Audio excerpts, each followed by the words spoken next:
Hello,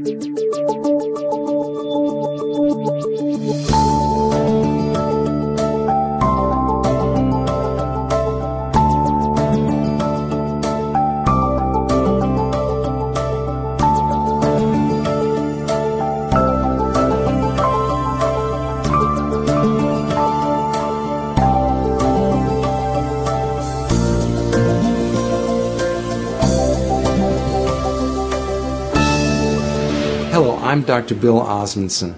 I'm a general and cosmetic dentist and have been a dentist for 30 years. Before that, I received a master's in public health in nutrition and health education. For the first 25 years of practice, I promoted water fluoridation aggressively. I thought I saw the benefits. It wasn't until I actually looked at the information myself and sat down and looked at the different government agencies and the different reports and the studies that I began to realize that fluoridation was a problem.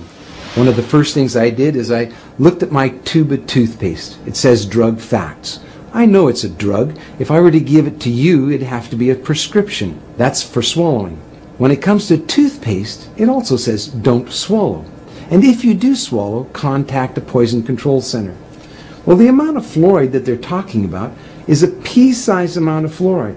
You probably don't see that in advertisements, a pea-sized amount of fluoride. Usually when I see an advertisement, it looks more like a Dairy Queen ice cream cone. That amount is 1/4 milligram of fluoride.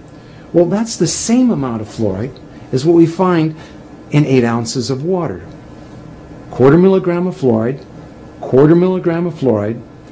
Don't swallow. If you do, call the Poison Control Center. One of the things that concerns me is water fluoridation for infants. The American Dental Association and Center for Disease Control recommend that infants not receive water for drinking nor for making their formula. It's 250 times more concentrated in fluoride than mother's milk. We shouldn't fluoridate water and harm our most vulnerable. The next thing I looked at was dental fluorosis. These are the white and brown spots on the teeth. The only thing that causes dental fluorosis is fluoride. Too much fluoride ingested, usually during the developing years, birth to about 8 years of age. When I see people coming in to have treatment for dental fluorosis, I mention to them that they have had too much fluoride. And this is an indication that the rest of their body has probably had too much fluoride also, their bones and in the rest of their organs. Damage from dental fluorosis is not disputed. Everyone agrees that too much fluoride can cause dental fluorosis. About 1/3 of children are now experiencing fluorosis, according to the CDC. The next thing I wanted to look at was benefits. What are the benefits of it? I've heard reports of 20 to 40%, 60%, 80% tooth reduction with water fluoridation.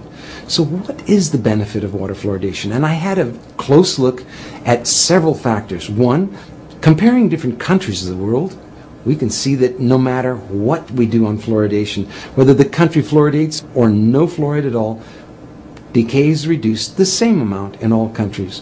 We can compare states in the United States. And we can see on a graph that as they're plotted in order of increased amount of fluoridation in the state, fluoridation doesn't make any difference. We have the same amount of good health in the states regardless of their fluoridation. Same thing for counties and other locations. That was disturbing to me. If there's no benefit, well, why are we fluoridating? I have 2 requests for you. One is to talk to your dentist and your healthcare provider about fluoridation. Ask them if they've seen the National Academy of Science report on fluoridation. Give them information that they may not have on water fluoridation and excess fluoride exposure. That helped me when my patients casually, calmly, quietly said, have a look at this. This doctor, this dentist is concerned about water fluoridation. What do you think? None of us professionals want to harm our patients. Our whole lives are given to improving the health of people, not harming them. And so for those of you who are healthcare professionals, I'd highly urge you to look once again at the science on fluoridation. Science doesn't need to be scary. It's just information. Spend a little bit of time looking at it on both sides of the issues. Don't just look at one side filtered. Look at both sides and weigh it for yourself. The other thing is to sign an online petition with me at FLUORIDEALERT.org. The online petition requests Congress to have hearings on fluoridation. It also recommends that we no longer fluoridate our water. Thank you.